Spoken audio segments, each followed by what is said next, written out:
I know not everybody can put solar panels on their roof, but there are other ways of doing that through community solar.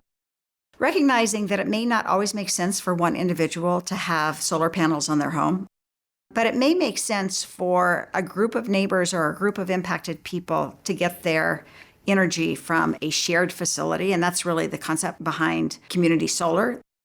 We buy into a solar farm that is generating solar power over here, equivalent to what we use in our homes, which is an incredibly effective way for people who are rental occupants or have roofs that simply are not amenable to solar panels. Yeah, community solar is very cool. There's a couple of them in existence.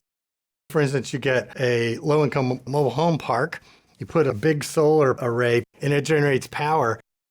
That flows back into the grid, and the park gets the income for it. But everybody is a part owner and shares in the value of that. So they get the benefit of that solar project in that community. And you can do that on the top of a multifamily house where everybody gets a cut of the business. It can be very cost-effective and really beneficial to the community. In Southern Oregon, the nonprofit Solarize Rogue has found success as an early pioneer of community solar. At first, we were just telling people the benefits of solar energy and helping them figure out ways to install solar panels on their roof. But pretty soon we realized that the problem was much larger than what we thought. There were a lot of people who didn't have a suitable roof because the roof was too old, the building was too old, they were in the wrong orientation, they were in the wrong location, so you have a hill next to you or the forest or something else like that, and that just doesn't work. But wait a minute, not everybody's a homeowner. What happens with people who live in a rental? What happens to people who live in a mobile home park? How do we help them come up with access to solar? And so that's how we got started. We didn't quite realize at the time that the state of Oregon had already been thinking about something like this, and in 2016 passed a law that said that people could actually pool their resources together, build a solar system, and then partake in the energy. Finally, in 2020, the Oregon PUC actually published the actual program implementation manual for the community solar concept. When that came out, we said, aha, here's our opportunity. So we started approaching the Oregon Shakespeare Festival because they have a very large building in Talent with a huge roof. And we thought that would be a perfect site for us to locate a community solar project.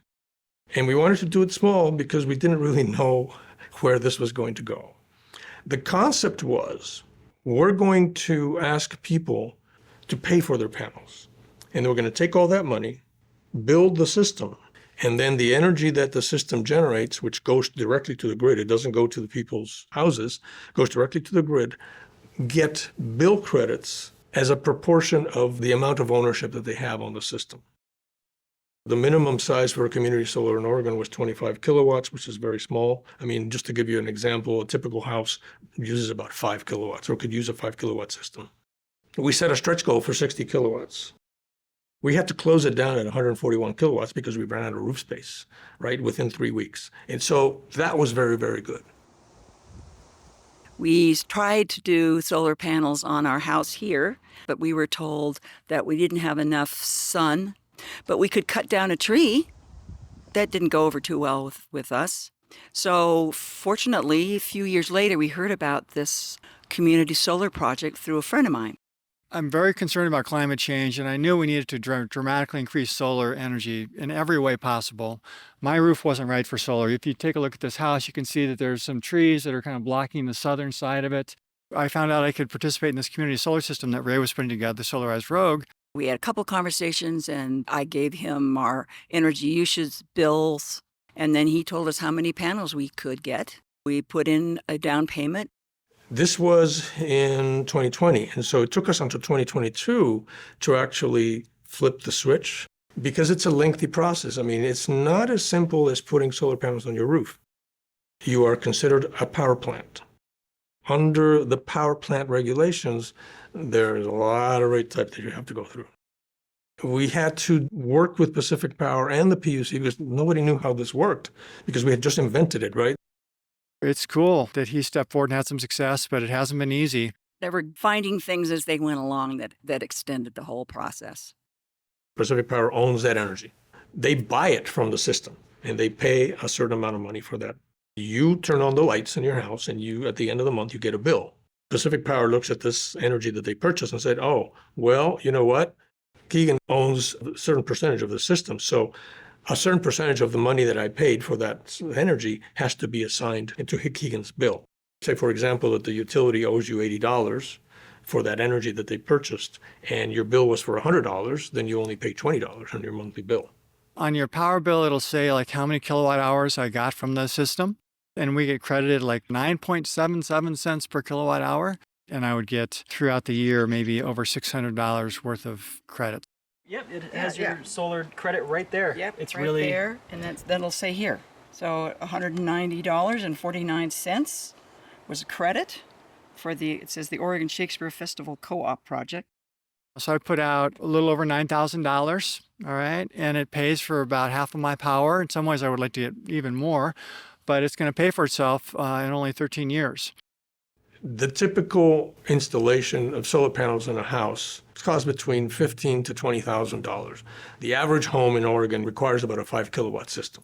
If you were to translate that to a community solar project and you bought 5 kilowatts of panels, the cost would be somewhere between $7,000 to $10,000 compared to the $15,000 to $20,000. So it's got, again, cut in half. It's simply a matter of economy of scale.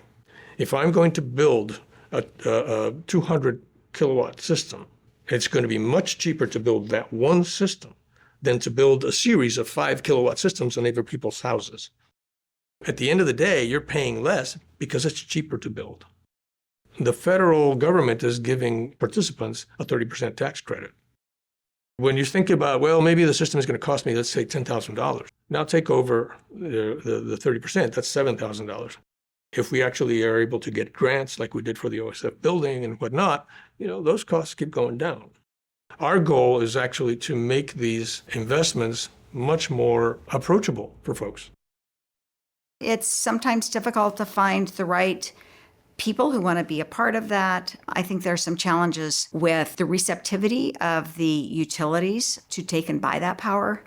So it's not a fully developed program, but I think it's one that has a lot of interest. So yeah, you're starting your own community solar program more locally just here in Ashland. Can you tell me about that? I retired as a high school teacher in 2020. And I looked around and I thought, wow, we should have community solar happening in Ashland. We struggled to find a good model. Solarized Road came along and they assisted us. Now, nothing's been easy. It's like I've been working on this almost for 4 years. I can't even believe that. We have a huge roof in Ashland, and we got a grant for like $167,000 from the USDA, and we're really going to have our first system. And I don't know if we would be here without Ray, kind of holding my hand and assisting me and saying, look, we did it. You guys can do it. Just keep at it. At Ashland Solar Co-op, we're trying to do that. I'm really lucky to have him as a colleague and a friend. The model that we built now can scale up. We have currently 3 projects that are in the interconnection agreement conversations with Pacific Power. We're constantly looking for new buildings, new properties that might be of interest to us to build additional systems. We do have a waiting list. When we actually flip the switch and say we got to go, we need to sign people up very quickly. Put your name in there, sign up, register. That doesn't obligate you to do anything at all. But that simply tells us that you have interest. And so then when we start saying, okay, we need to start talking to people, we know where to go. Basically, it's people that want to have solar, but they can't do it because they've got the wrong roof for it or they're a renter. There's a lot of people that are very concerned about climate change and want to do the right thing. Community solar is for them.